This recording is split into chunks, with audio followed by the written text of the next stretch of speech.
Hi everyone, it's your boy Zach. Is this the first screen capture video for this channel? Feels like it. So I just woke up. I'm still getting the grumbling sounds in my stomach. Those might be picked up by the microphone.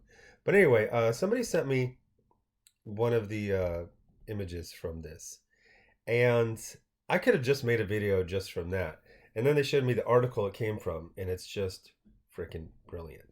So I have an amazing way to know how the stock market is doing. And it has to do with how much I check my portfolio. Man, when it is doing good, I am checking it 2 to 3 times a day. And when it's doing bad, every few days, because you know what? Good day, it doesn't matter. Bad day, it doesn't matter. That's a movie from, or it's a line from Wall Street, Money Never Sleeps. That is a movie that I would consider to be mandatory viewing if you're going to follow this channel, if you want to invest successfully.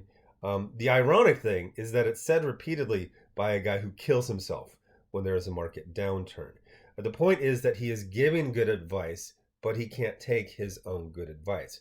His protege actually lives through it. At one point, he's being told by the protege is being told by his own broker. It's like, hey, you just got to sell, just dump everything, sell.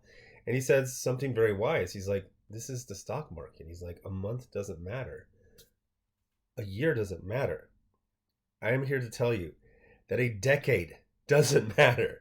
So I've never actually seen this before today, but I've seen other charts that are similar, and I remember this trajectory. So this is the growth of $1 in the S&P 500 since 1928 to, it looks like, last year. And you're going to see, well, first of all, you see a trend line right there. The other thing you're going to notice is like, wait, weren't there like major recessions? Yeah. Yeah. Geez, you barely even see the 1970s recession. Wasn't there a straight up depression? Oh, yeah, you can see the depression. But then you just look at this and you look at these are not like minor things. This is not like such and such factory was bought by this corporation. This stuff is like wars. It's, World War II, Korean War, all these assassinations, oil crises, mortgage rates spiking, Oklahoma City bombing, freaking 9/11, war in Afghanistan. None of it matters. None of it in the broad scheme of things. And it's not even like, oh, you got to wait like 100, or decades. No, no. You're sitting here in the depths of the freaking depression. You get out of World War II and you're like, whoa, that was cool. That was, yeah.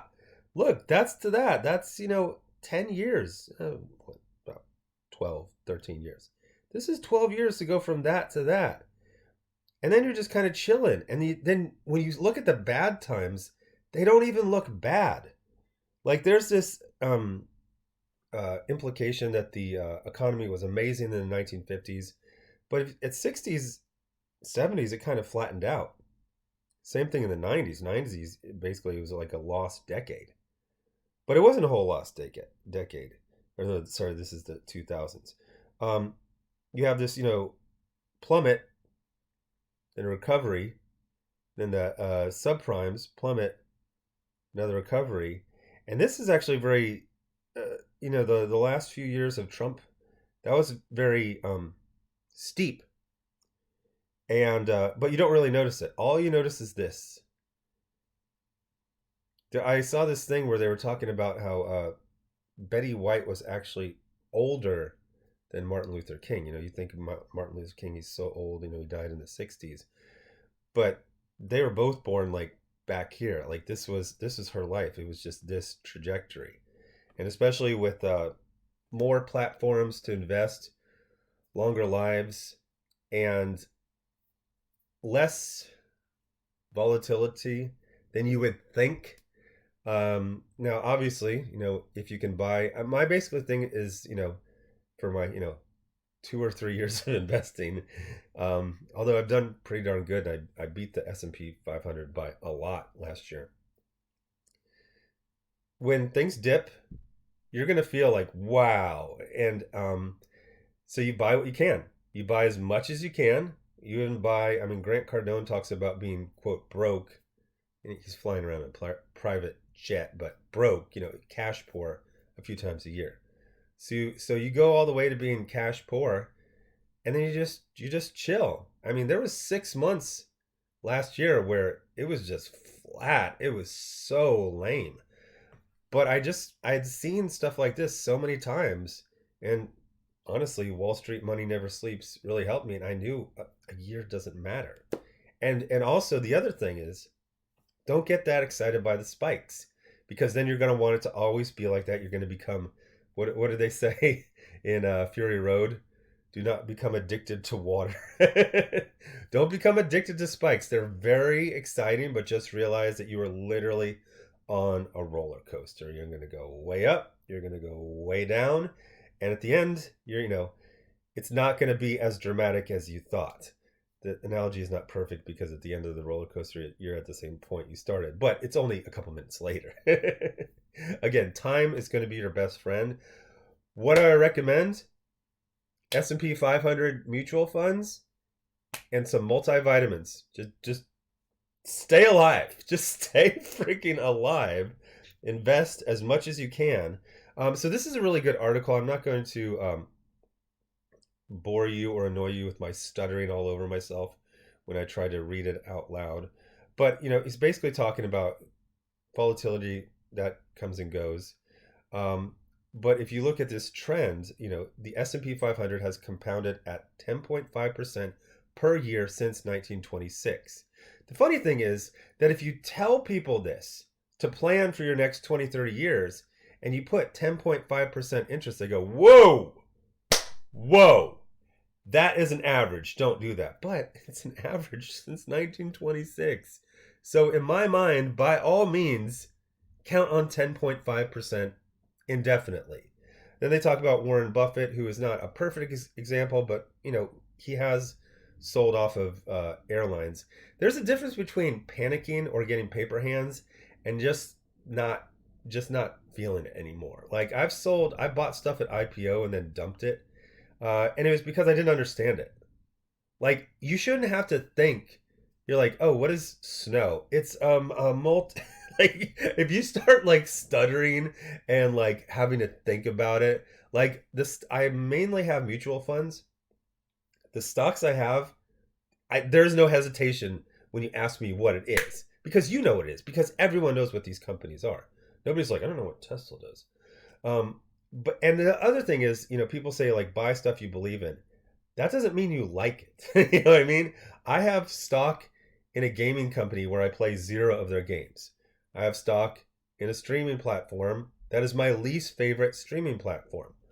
But I know that other people like it, and I know why they like it.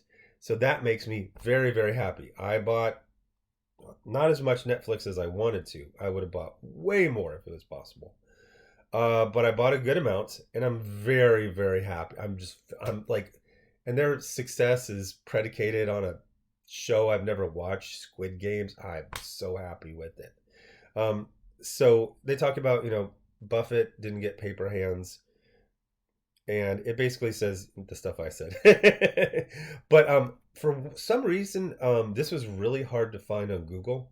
Even though I was typing in the name of the website and like the time, like I had to narrow it down to a week for it to find it. I don't know why, but this is like, it's like they don't want you to know this. But you could find other. It was easy to find other articles that were referencing it, but for some reason Google was just totally failing. So I'm gonna put the link to this in the description. But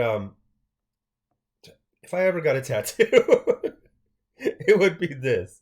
I love how major of these events are. Like the Cold War, the freaking MLK assassinated, the Gulf War, Black Monday, the Dow falls 23% in one day. Can you imagine buying stocks the next day? That's how like generational wealth is created. Being able to buy on Black Tuesday or whatever they call that. Freaking Chernobyl, Challenger, Exxon Valdez, all these things. These are not minor things. These are major events. And if you could, obviously this is just a JPEG. But if you were able to get more granular, it would be even more dramatic. because you see there's little mini spikes and dips within these that you can barely even see.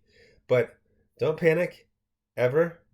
The the only sadness I get is when I realize I bought as much as I could. It's like, yeah, I'm tapped out. There was a period last year where there was like 6 months. I was like, I bought everything I can. I got business expenses. I got overhead. I got to live. So I wasn't able to buy a single share of anything for like 6 months. And it sucked because all the prices were really, really low. They were flat for 6 months, but I was just tapped out. Um, but then I was able to get in on this latest dip and some others. And man, I am never going to advise anyone on crypto. I've just been absolutely destroyed on crypto. So this is not a crypto channel. I know people who've made money on it, but not many of them. Bye.